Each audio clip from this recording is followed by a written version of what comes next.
تک جسمانی بیماریوں کا تعلق ہے تو اللہ سبحانہ تعالیٰ نے ان کے لیے زمین سے چیزیں پیدا کی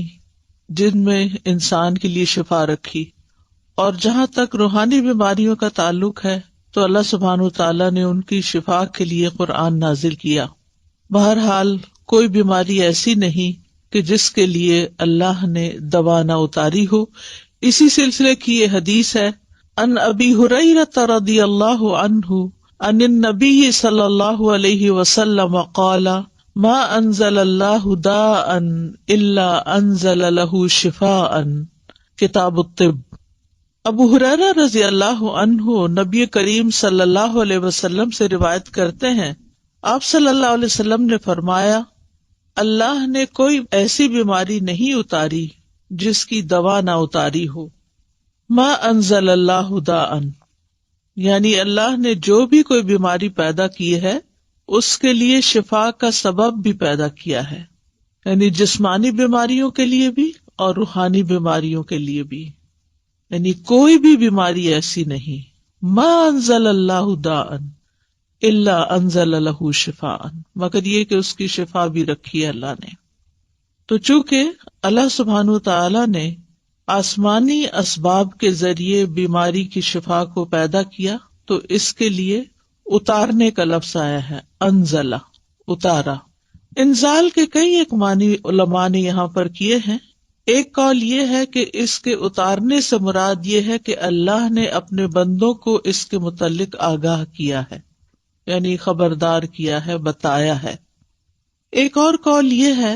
کہ رسول اللہ صلی اللہ علیہ وسلم نے ہر بیماری اور اس کے علاج کے متعلق عمومی طور پر خبر دی ہے،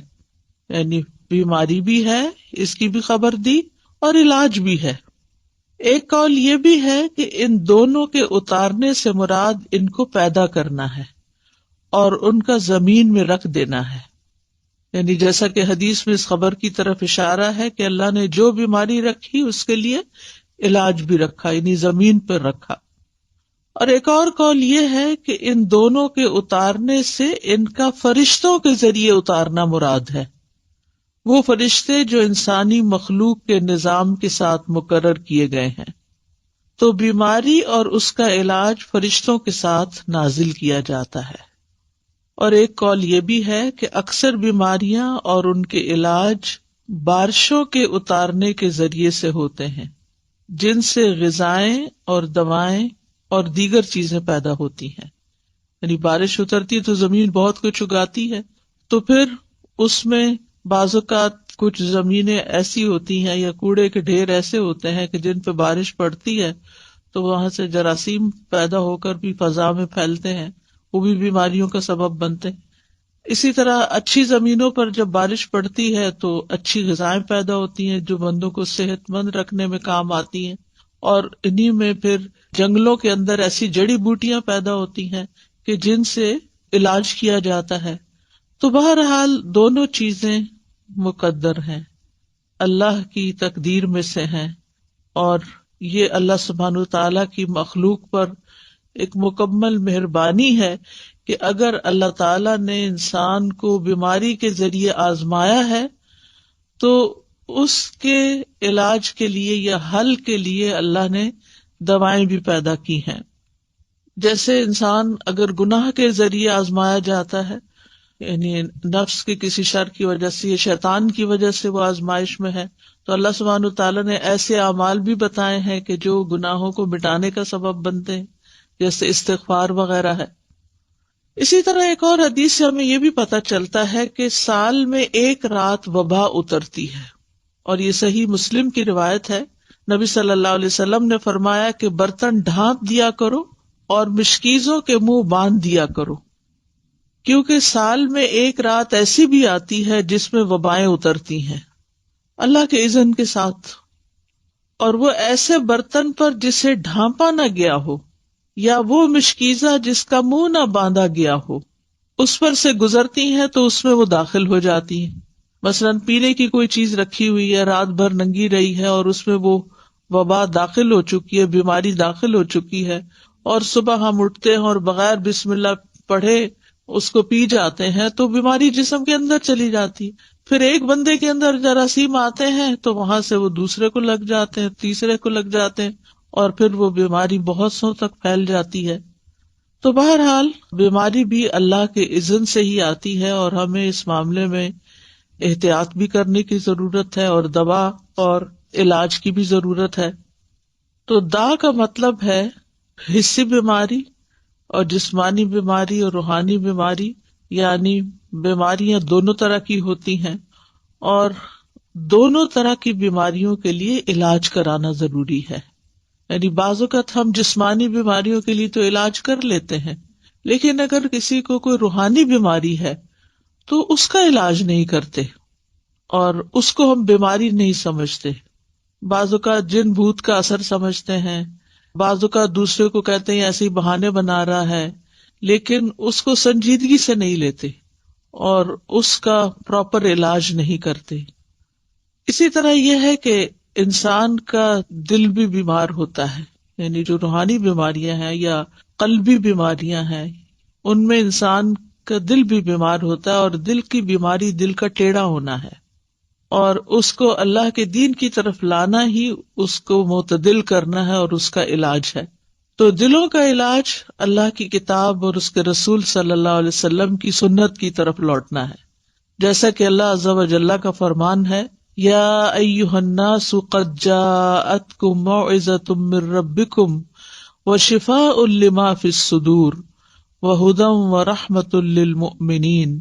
اے لوگو، بے شک تمہارے پاس تمہارے رب کی طرف سے عظیم نصیحت اور اس کے لیے سراسر شفا جو سینوں میں ہے، یعنی سینوں میں دل ہے اور دل کے اندر جو بھی تکلیف ہے، اور ایمان والوں کے لیے سراسر ہدایت اور رحمت آئی ہے۔ تو اس لیے قلبی بیماریوں کا علاج، دل کی بیماریوں کا علاج، روحانی بیماریوں کا علاج قرآن سے کرنا چاہیے، کیونکہ خود قرآن نے خبر دی ہے کہ وہ شفا ہے، شفاء لما فی الصدور، جو سینوں کے اندر ہے۔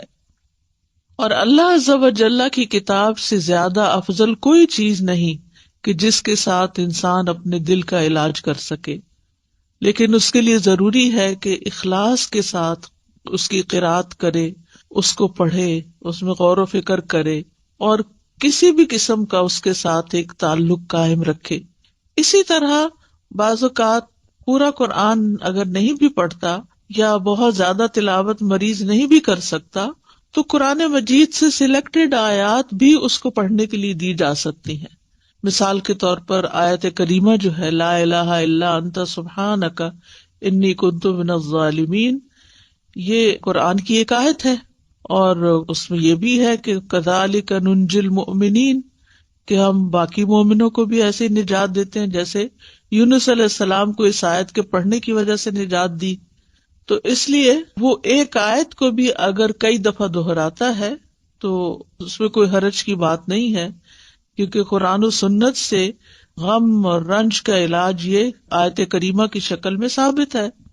لیکن ایک بات یاد رکھیے کہ تجربہ نہ کیجیے کہ اچھا اگر قرآن شفا ہے، میں ذرا ایکسپیریمنٹ کر کے دیکھتا ہوں کہ میری اس بیماری میں قرآن کے پڑھنے سے شفا ہوتی ہے یا نہیں۔ تو ایسے لوگوں کو شفا نہیں ہوتی کہ جو تجربے کی غرض سے یہ کام کرتے ہیں۔ ہمیں پورے یقین کے ساتھ، ایمان کے ساتھ اس بات کو لینا چاہیے کہ اللہ تعالیٰ نے جب کہہ دیا قرآن شفا ہے تو پھر وہ شفا ہی ہے، اور اس کے ذریعے شفا حاصل ہوگی۔ بہرحال اس حدیث سے یہ بھی پتہ چلتا ہے کہ اللہ نے جو بھی کوئی بیماری اتاری ہے اس کی دوا بھی اتاری ہے، اور اگر دوا اتاری ہے تو پھر ہمیں کیا کرنا چاہیے؟ دوا لینی چاہیے، علاج کروانا چاہیے۔ بعض لوگ اپنی سستی اور کوتاہی کے باعث علاج نہیں کرتے، صرف اللہ پہ ڈال دیتے ہیں۔ اللہ تعالیٰ تو سبھی کچھ کر سکتا، اس کے لیے تو کچھ مشکل ہی نہیں، وہ تو اول درجے میں بیماری بھی نہ بھیجے آپ کی طرف۔ لیکن یہ ہے کہ دنیا چونکہ امتحان کے لیے ہے، اور اللہ تعالیٰ نے قرآن مجید میں ہمیں یہ بھی بتا دیا ہے کہ ہم تمہیں آزمائیں گے، تو لوگوں کے امتحان مختلف طرح سے ہوتے رہتے ہیں، اور اس میں مومن کا رویہ بالکل مختلف ہوتا ہے۔ مومن کے لیے بیماری اگرچہ ایک آزمائش ہوتی ہے، تکلیف ہوتی ہے، لیکن اس کے سبب اس کے گناہ دھلتے رہتے ہیں۔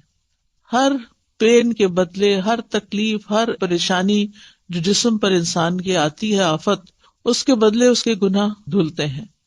پھر اسی طرح یہ ہے کہ جب وہ اس پر صبر کرتا ہے تو اس صبر کا اس کو اجر ملتا ہے۔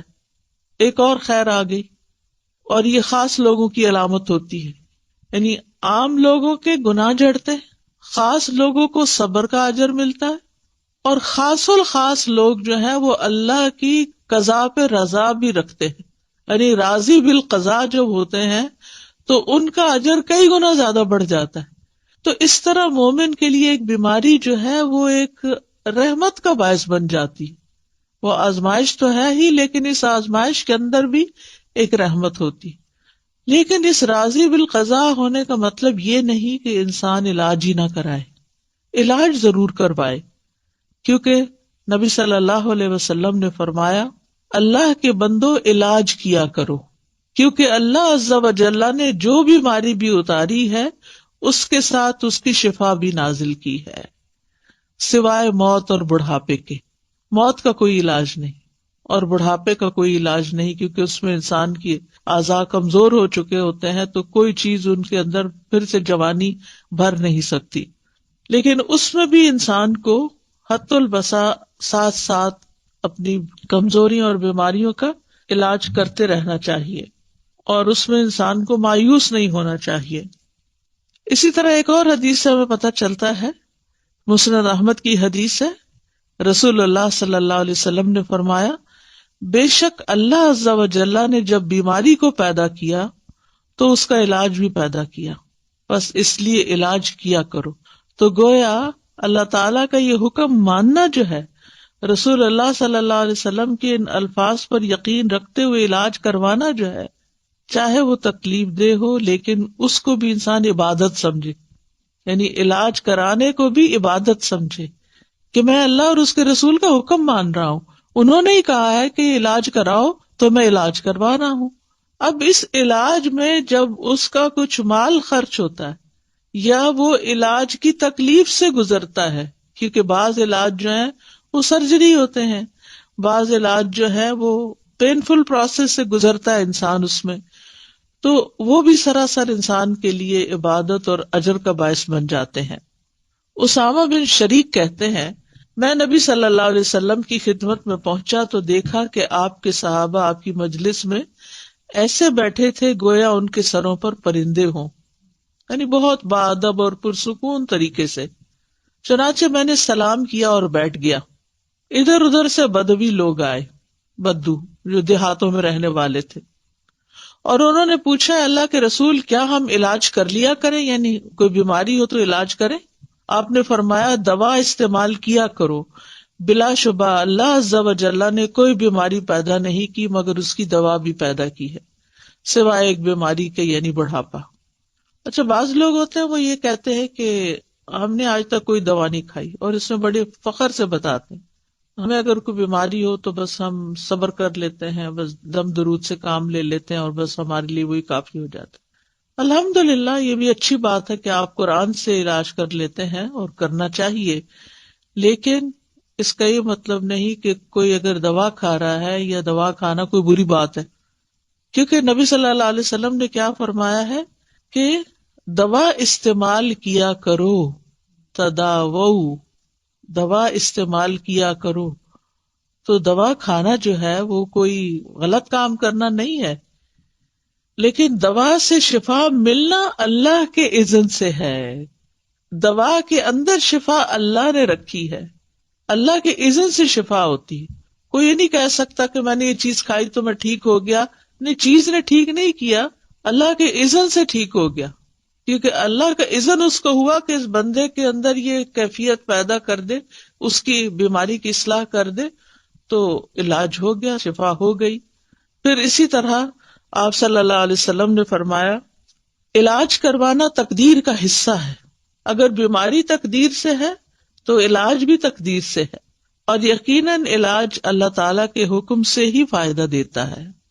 علاج اللہ تعالیٰ کے حکم سے ہی فائدہ دیتا ہے۔ تو علاج کروانے کے کچھ اصول ہمارے دین نے ہمیں بتائے ہیں۔ نمبر 1 یہ کہ اللہ کو شافی مانا جائے، یعنی یہ یقین رکھا جائے کہ اللہ ہی شفا دیتا ہے. سورۃ الشعراء میں آتا ہے وَإِذَا مَرِضْتُ فَهُوَ يَشْفِينِ، اور جب میں بیمار ہوتا ہوں تو وہی مجھے شفا دیتا ہے. شفا اللہ ہی کے ہاتھ میں ہے. حضرت عائشہ کہتی ہیں کہ رسول اللہ صلی اللہ علیہ وسلم دم کیا کرتے تھے اور یہ دعا پڑھتے تھے امسح البأس رب الناس بیدک الشفاء لا یکشف الکرب الا انت. اے لوگوں کے رب، تکلیف کو دور کر دے، شفا تو تیرے ہی ہاتھ میں ہے، تیرے سوا اس کو دور کرنے والا اور کوئی نہیں. پھر اسی طرح ایک روایت میں آتا ہے کہ اللہ ہی طبیب ہے. ابو رمثا سے مروی ہے، وہ کہتے ہیں کہ میرے والد نے رسول اللہ صلی اللہ علیہ وسلم سے عرض کیا کہ مجھے آپ اپنی وہ چیز دکھائیں جو آپ کی پشت پر ہے، یعنی وہ جو مہر نبوت تھی، کیونکہ میں طبیب ہوں. آپ نے فرمایا طبیب تو اللہ ہے، بلکہ تو رفیق آدمی ہے، یعنی نرمی کرنے والا ہے، مریض کو تسکین دینے والا، دلاسا دینے والا ہے. اور بیماری کا اصل طبیب تو اللہ ہی ہے، شافی تو وہی ہے جس نے اسے پیدا کیا. حضرت ایوب علیہ السلام کی مثال ہمارے سامنے ہے کہ جب ان کی بیماری کو ایک طویل عرصہ گزر گیا تو بھی وہ مایوس نہیں ہوئے، دعا کرنے لگے. وَأَيُّوبَ إِذْ نَادَى رَبَّهُ أَنِّي مَسَّنِيَ الضُّرُّ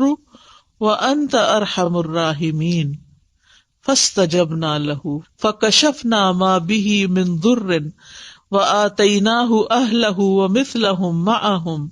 رَحْمَةً مِّنْ عِنْدِنَا وَذِكْرَىٰ لِلْعَابِدِينَ. اور ایوب جب اس نے اپنے رب کو پکارا کہ بے شک مجھے تکلیف پہنچی ہے اور تو رحم کرنے والوں میں سب سے زیادہ رحم کرنے والا ہے، تو ہم نے اس کی دعا قبول کر لی، پس اسے جو بھی تکلیف تھی دور کر دی، اور اسے اس کے گھر والے اور ان کے ساتھ ان کی مثل اور عطا کر دیے اپنے پاس سے رحمت کے لیے اور ان لوگوں کی یاد دہانی کے لیے جو عبادت کرنے والے ہیں. تو یہاں پر وہ کہتے ہیں وَأَنْتَ أَرْحَمُ الرَّاحِمِينَ، اللہ آپ ہی سب سے بڑھ کر رحم کرنے والے ہیں. تو ہم نے ان کی دعا سن لی اور ان کی تکلیف دور کر دی.